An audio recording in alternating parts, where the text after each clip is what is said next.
నమస్కారం. ఘంటారవానికి స్వాగతం. ముందుగా ప్రధాన అంశాలు.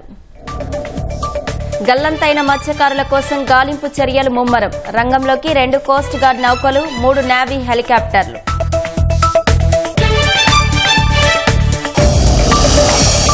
.88 చదరపు కిలోమీటర్ల విస్తీర్ణంలో వైజాగ్ బే సిటీ ప్రముఖ సంస్థల పెట్టుబడులతో అభివృద్ధి చేయాలన్న సీఎం. జిల్లాలు, జోన్ల మధ్య ప్రారంభమైన ఉద్యోగుల పంపిణీ. బదిలీలు, పదోన్నతులకు ఈ నెల 12 వరకు అవకాశం.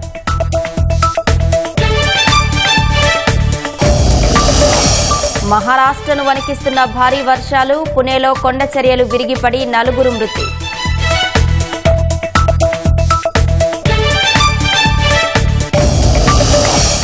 హర్ముజ్లో మరోసారి ఉద్రిక్త పరిస్థితులు. క్షిపణి దాడులతో మంటల్లో చిక్కుకున్న చమురు ట్యాంకర్.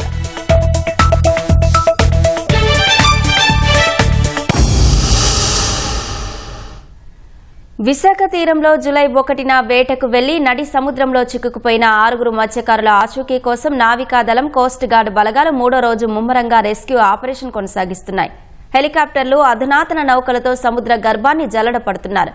వాతావరణం అనుకూలించకపోవడంతో ఆచూకీ కనుగొనడం అధికారులకు సవాలుగా మారింది. తీరానికి సుమారు 10 నాటికల్ మైళ్ల దూరంలోనే ఈ ప్రమాదం జరగడంతో వారు ఎక్కడైనా ఒడ్డుకు చేరి ఉంటారా లేదా బలమైన అలల దాటికి కొట్టుకుపోయారా అనే కోణంలో గాలింపు చర్యలు ముమ్మరం చేశారు. ప్రమాదం నుంచి బోటు యజమాని కమ్ డ్రైవర్ అయిన చిన్న మాత్రమే త్రుటిలో ప్రాణాలతో బయటపడ్డాడు. మిగిలిన 6 మత్స్యకారులు బలమైన అలల దాటికి కొట్టుకుపోయారు. 3 రోజులు గడుస్తున్నా తమ వారి ఆచూకీ లభించలేదంటూ మత్స్యకారుల కుటుంబ సభ్యులు, భార్య, పిల్లలు విశాఖ ఫిషింగ్ హార్బర్ వద్ద కన్నీరు మున్నీరుగా విలపిస్తున్నారు. రెస్క్యూ ఆపరేషన్ను మరింత వేగవంతం చేయాలని సీఎం చంద్రబాబు ఆదేశించారు.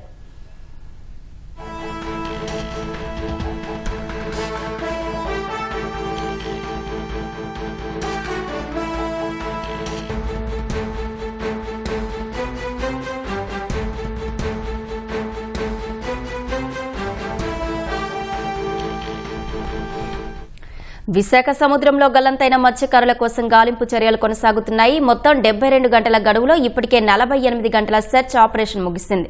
మరింత సమాచారం మా ప్రతినిధి కృష్ణమనాయుడు అడిగి తెలుసుకుందాం. కృష్ణమనాయుడు, గాలింపు చర్యలకు సంబంధించి తాజా సమాచారం ఏంటి? విశాఖ తీరం నుంచి జూలై 1న సముద్రంలోకి వేటకు వెళ్లినటువంటి మత్స్యకారుల బోట్ అయితే గల్లంతైంది.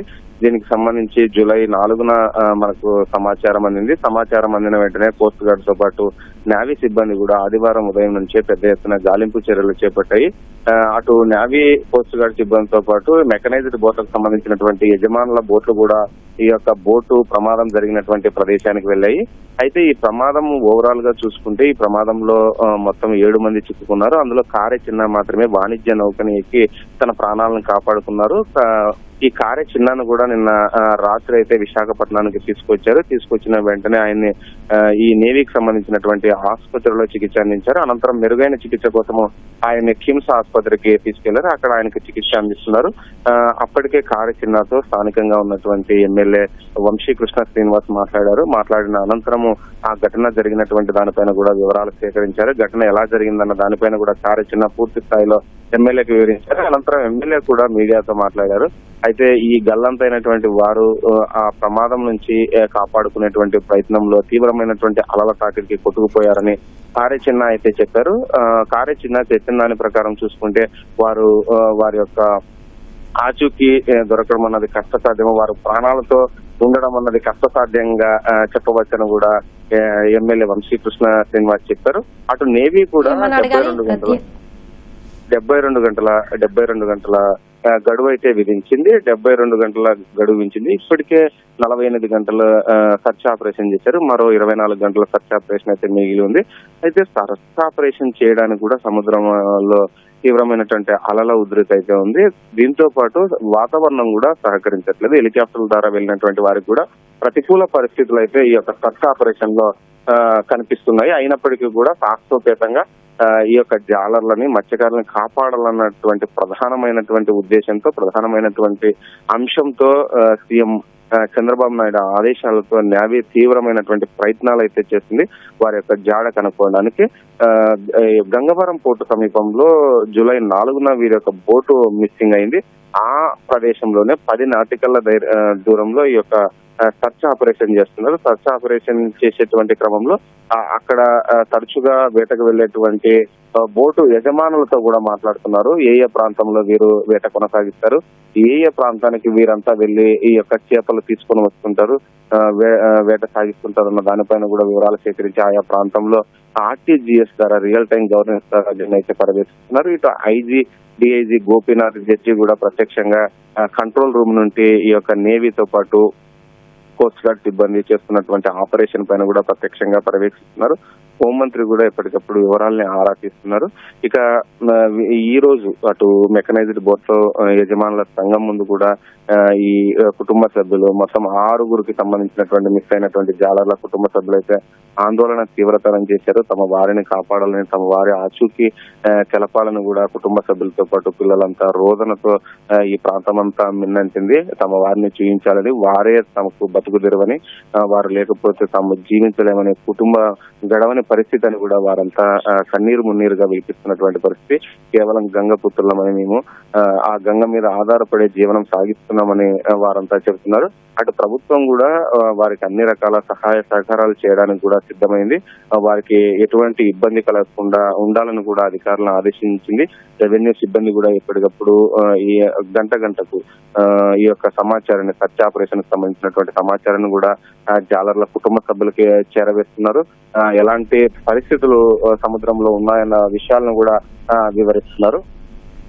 ఇకపోతే మరో 24 గంటలు గడిస్తే గానీ పూర్తి స్థాయిలో ఆపరేషన్ గురించి, వారి యొక్క జాడ గురించి ఒక స్పష్టమైనటువంటి వివరణ వచ్చేటువంటి అవకాశం లేదని కూడా నేవీ చెప్తా ఉంది. సర్చ్ ఆపరేషన్ కి ప్రతికూల పరిస్థితులు ఉన్నప్పటికీ కూడా సర్చ్ ఆపరేషన్ ఆపే ప్రసక్తి లేదని నేవీ తో పాటు కోస్ట్ గార్డ్ సిబ్బంది కూడా చెబుతున్నారు. అదనంగా ఇంకా ఏమైనా స్టెప్స్ అవసరమైతే మరో పోర్టు నుండి కూడా తెప్పించి ఈ యొక్క సర్చింగ్ ఆపరేషన్ మాత్రం చేస్తామని కూడా చెప్తున్నటువంటి పరిస్థితి అయితే ఇక్కడ. ధన్యవాదాలు కృష్ణమనాయుడు.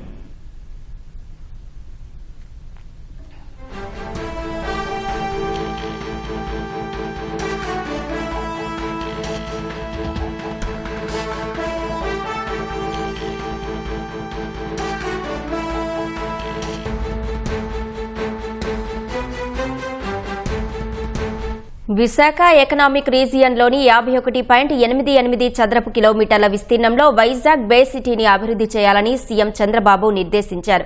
పెట్టుబడులు పెట్టేలా ప్రముఖ సంస్థలను ఆహ్వానించాలన్నారు.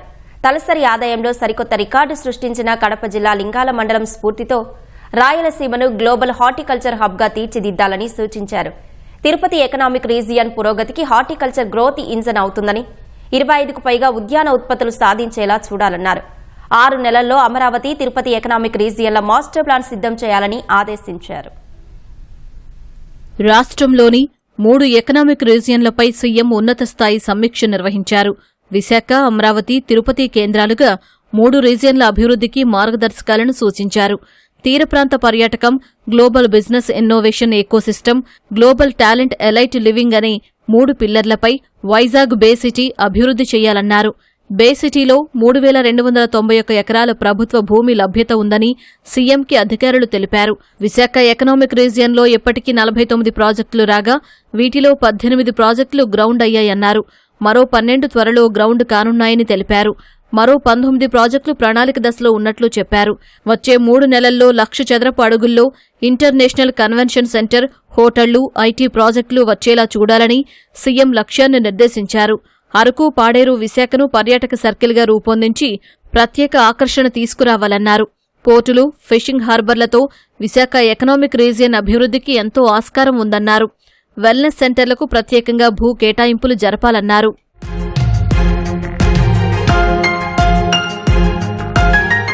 పూర్వోదయ పథకం కింద 40,000 కోట్లు, ప్రైవేటు పెట్టుబడులతో మరో 60,000 కోట్లు ఉద్యానవన రంగానికి ఊతమిస్తాయన్నారు.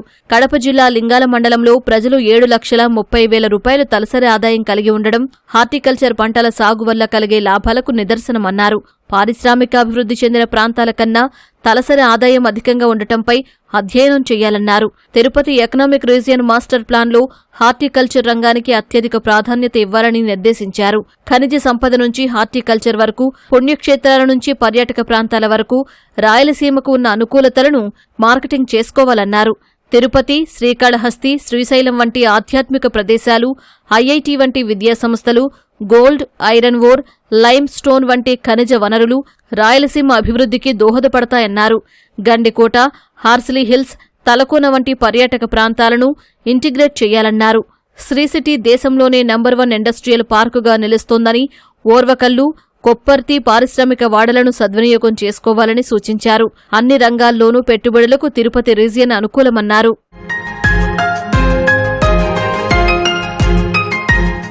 రాష్ట్ర జనాభాలో 32% అమరావతి ఎకనామిక్ రీజియన్లో నివసిస్తున్నారని, భౌగోళికంగా 33% విస్తరించి ఉందని సీఎంకి అధికారులు తెలిపారు.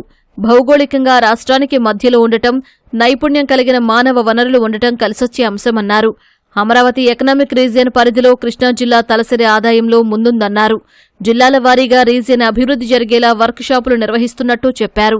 ఆక్వా, పామాయిల్, కోకో ఉత్పత్తులతో పాటు కొల్లేరు సరస్సును రీజియన్ అభివృద్ధికి వినియోగించుకోవాలని సీఎం సూచించారు. అమరావతి, తిరుపతి ఎకనామిక్ రీజియన్ల మాస్టర్ ప్లాన్ సిద్ధం చేసి ముసాయిదాపై ప్రజలు, ప్రజాప్రతినిధులు అభిప్రాయాలు తీసుకోవాలని సీఎం నిర్దేశించారు. 2 నెలల్లో డిస్ట్రిక్ట్ ఎకనామిక్ ప్రొఫైల్ సిద్ధం చేయాలన్నారు. కలెక్టర్లు తమ ప్రాంతాన్ని ఏ రంగాల్లో అభివృద్ధి చేసే అవకాశముందో ప్రణాళికలు తయారు చేయాలన్నారు. అమరావతి, తిరుపతి, విశాఖలో అంతర్జాతీయ క్రీడా పోటీలు నిర్వహణకు ప్రణాళికలు రూపొందించాలన్న సీఎం ప్రైవేటు భాగస్వామ్యంతో 3 చోట్ల స్పోర్ట్స్ సిటీల అభివృద్ధి జరగాలన్నారు. సూర్యలంక సహా వివిధ ప్రాంతాల్లోని బీచ్ ఫ్రంట్లు అభివృద్ధి చేయాలన్నారు. సూర్యలంక బీచ్ అభివృద్ధికి మాస్టర్ ప్లాన్ తయారీకి నిర్దేశించారు. ప్రతి 2 నెలలకు ఒకసారి 3 ఎకనామిక్ రీజియన్లపై సమీక్ష నిర్వహిస్తామని సీఎం అన్నారు. రాష్ట్రంలో ఉద్యోగుల విభజన, స్థానిక క్యాడర్ ఖరారుకు ప్రభుత్వం నుంచి మార్గదర్శకాలు వచ్చాయి. రాష్ట్రపతి ఉత్తర్వులు 2025 ప్రకారం 26 జిల్లాలు, 6 జోన్ల మధ్య పంపిణీ ప్రక్రియ ప్రారంభమైంది. పర్మనెంట్, తాత్కాలిక, సూపర్ న్యూమరరీ పోస్టులన్నింటికీ ఈ మార్గదర్శకాలు వర్తిస్తాయి. జిల్లా, జోన్ పరిధిలో క్యాడర్ స్ట్రెంత్ ఆధారంగా ఉద్యోగుల పంపిణీ జరుగుతుంది. బదిలీలు, పదోన్నతులకు 12 వరకు అవకాశమిస్తూ ప్రభుత్వం ఉత్తర్వులు జారీ చేసింది. రాష్ట్రపతి ఉత్తర్వులు 2025 ప్రకారం రాష్ట్రంలోని 26 జిల్లాలు, 6 జోన్ల మధ్య ఉద్యోగుల విభజన, స్థానిక క్యాడర్ ఖరారుకు ప్రభుత్వం ఉత్తర్వులిచ్చింది. ఈ ప్రక్రియను ఎలా చేపట్టాలో రాష్ట్ర ప్రభుత్వ ప్రధాన కార్యదర్శి జి సాయిప్రసాద్ మార్గదర్శకాలు జారీ చేశారు. ఇటీవల కొత్తగా ఏర్పాటైన మార్కాపురం, పోలవరం జిల్లాలకు తాత్కాలికంగా ఉద్యోగులను కేటాయించాలని పేర్కొన్నారు. వీటికి అనుగుణంగా ఉద్యోగుల విభజన పూర్తి చేసి ఆ ప్రతిపాదనలు ప్రభుత్వానికి పంపించాలి. తొలుత విభాగాధిపతులు కార్యదర్శులకు పంపితే వారు పరిశీలించి ఆర్థిక శాఖకు నివేదిస్తారు. తుది పరిశీలన తర్వాత ప్రభుత్వం ఆమోదించి ఉత్తర్వులు ఇస్తుంది.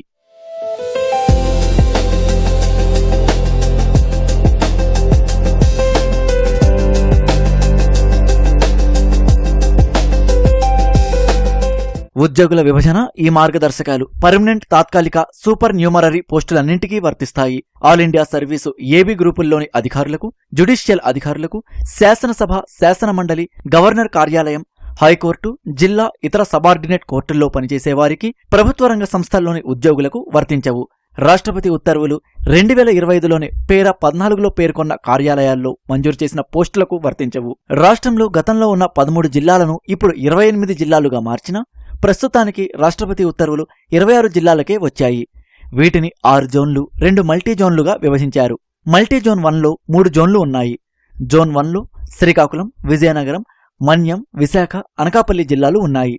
జోన్ 2లో అల్లూరి, తూర్పుగోదావరి, కాకినాడ, కోనసీమ ఉండగా జోన్ 3లో పశ్చిమ గోదావరి, ఏలూరు, ఎన్టీఆర్, కృష్ణా జిల్లాలు ఉంటాయి. మల్టీ జోన్ 2లోనూ 3 జోన్లు ఉన్నాయి.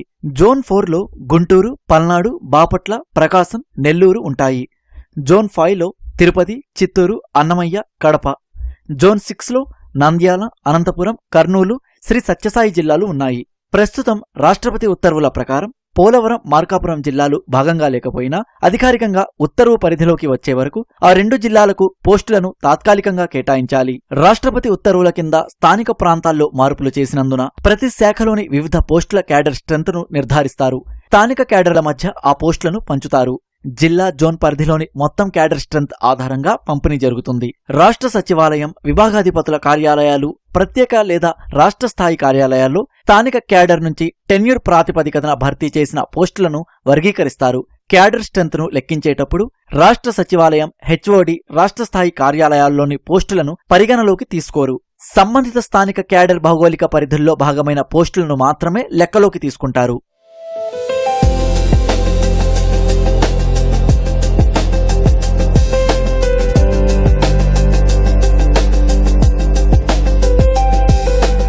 క్యాడర్ స్ట్రెంత్ పంపిణీకి కొన్ని సూత్రాలు ఏర్పాటు చేశారు. పాత క్యాడర్ స్ట్రెంత్ ను 26 జిల్లాలు, 6 జోన్లు, 2 మల్టీ జోన్ల మధ్య పోస్టుల కేటాయింపు నిష్పత్తి ఆధారంగా లెక్కించి పంపిణీ చేస్తారు. ప్రస్తుతమున్న ఖాళీలను తీసివేయడం ద్వారా క్యాడర్ స్ట్రెంత్ ఎంతో లెక్క తేలుతుంది.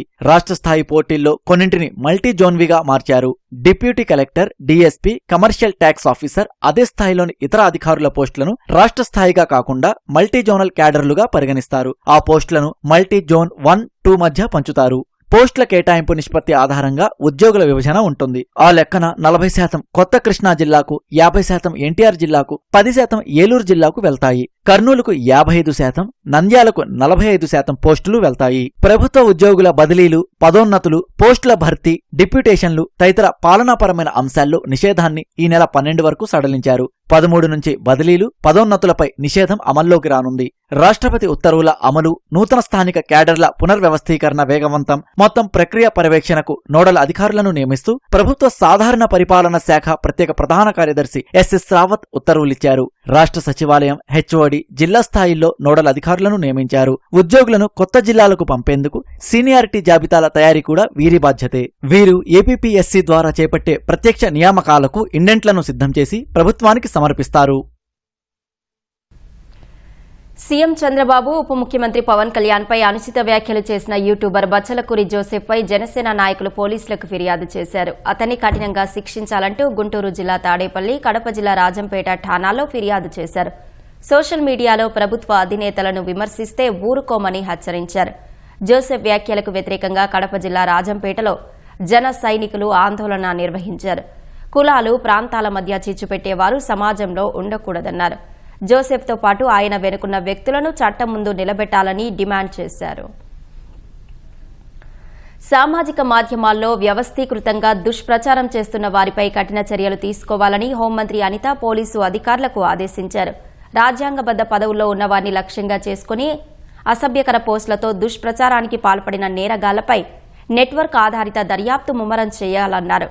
మంగళగిరిలోని పోలీసు ప్రధాన కార్యాలయంలో డీజీపీ హరీష్ కుమార్ గుప్తాతో కలిసి వీడియో కాన్ఫరెన్స్ ద్వారా పోలీసు ఉన్నతాధికారులతో అనిత సమీక్ష నిర్వహించారు. భావ వ్యక్తీకరణ స్వేచ్ఛ, ప్రజాస్వామ్య చర్చలు, చట్టబద్దమైన విమర్శలకు భంగం కలగకుండా చర్యలు ఉండాలని స్పష్టం చేశారు. ఈ తరహా నేరాలకు పాల్పడ్డ వారిపై 2 ఏళ్లలో 1665 కేసులు నమోదు చేశామని, అలాంటి పోస్టులకు సంబంధించి 12,653 వెబ్ లింక్లను సహయోగ్ పోర్టల్ ద్వారా తొలగించామని వెల్లడించారు. సైబర్ నేరాలు తగ్గించేందుకు అన్ని జిల్లాల్లో సైబర్ గార్డ్ యూనిట్లు, జిల్లా సోషల్ మీడియా యూనిట్లు ఏర్పాటు చేయాలన్నారు. భూ వివాదాల ఫిర్యాదులను నిర్దేశిత గడువులోగా పరిష్కరించాలని చెప్పారు. రాష్ట్ర వ్యాప్తంగా 164 శక్తి బృందాలు పనిచేస్తుండగా మహిళలపై నేరాలు 6.9% తగ్గాయని వివరించారు. సాయికృష్ణ మృతి వ్యవహారంలో ఇంకా పలు చిక్కుముళ్లు వేయటం లేదు. దీంతో అనుమానం వచ్చిన వారిని పిలిచి సిట్ అధికారులు విచారిస్తున్నారు. ఈ క్రమంలోనే కృష్ణలంక ఠాణాలోని 6 సిబ్బందిని మళ్లీ ప్రశ్నించారు. పలు కోణాల్లో ప్రశ్నించి సమాధానాలు రాబట్టారు. మే 6 నుంచి 8 వరకు 3 షిఫ్టుల్లో విధులు నిర్వహించిన వారిని మరోసారి విచారించారు. ఇందులో భాగంగా తాజాగా కొందరిని ప్రశ్నించారు. సాయికృష్ణను ఎక్కడ ఉంచారు, ఎవరు విచారించారు, అందులో ప్రైవేటు వ్యక్తి సురేష్ పాత్ర ఎంత అనే అంశాలపై ఆరా తీశారు. కొందరు తమకేమీ తెలియదని చెప్పడంతో అధికారులు ఆగ్రహం వ్యక్తం చేసినట్లు సమాచారం. స్టేషన్లో చిత్రహింసలకు గురి చేస్తే మీకు తెలియదా అని ఎదురు ప్రశ్నించినట్లు తెలుస్తోంది. జిమ్ నిర్వాహకుడు సుశాంత్ను మరోసారి పిలిచి పలు అంశాలను రూఢీ చేసుకున్నారు. గోవా వెళ్లిన తర్వాత ఎవరితో మాట్లాడావని ప్రశ్నించారు. అక్కడికి పంపించే ముందుకు అశోక్ ఏం పనిపై పంపిస్తున్నారని అడిగారు. అతని సోదరుడు ప్రమోద్ను అధికారులు ప్రశ్నించాల్సి ఉంది. ప్రమోద్ అజ్ఞాతంలోకి వెళ్లినట్టు సమాచారం. మరోవైపు విజయవాడ చుట్టుపక్కల ప్రాంతాల్లోనూ సిట్ అధికారులు దర్యాప్తు చేస్తున్నారు. సాయికృష్ణను శ్మశాన వాటికలో దహనం చేశారా లేదా బయట ప్రాంతంలో పూడ్చిపెట్టడం కానీ తగులబెట్టడం కానీ చేశారా అనే కోణంలో పరిశీలిస్తున్నారు. ఈ కోణంలో దర్యాప్తు ముందుకు సాగడం లేదని తెలుస్తోంది. ప్లాట్ల క్రయ విక్రయాలపై రిజిస్ట్రేషన్లు చేయించాలన్నా, ఇంటిపై బ్యాంకు రుణాలు పొందాలన్నా ఆస్తి దస్తావేజులు, పన్ని రసీదులు వెంట తీసుకెళ్లాలి. అనుమతులు లేని నిర్మాణం అయితే క్రమబద్దీకరణ చేయించినట్లుగా ప్రొసీడింగ్ కాపీ పట్టుకెళ్లాలి.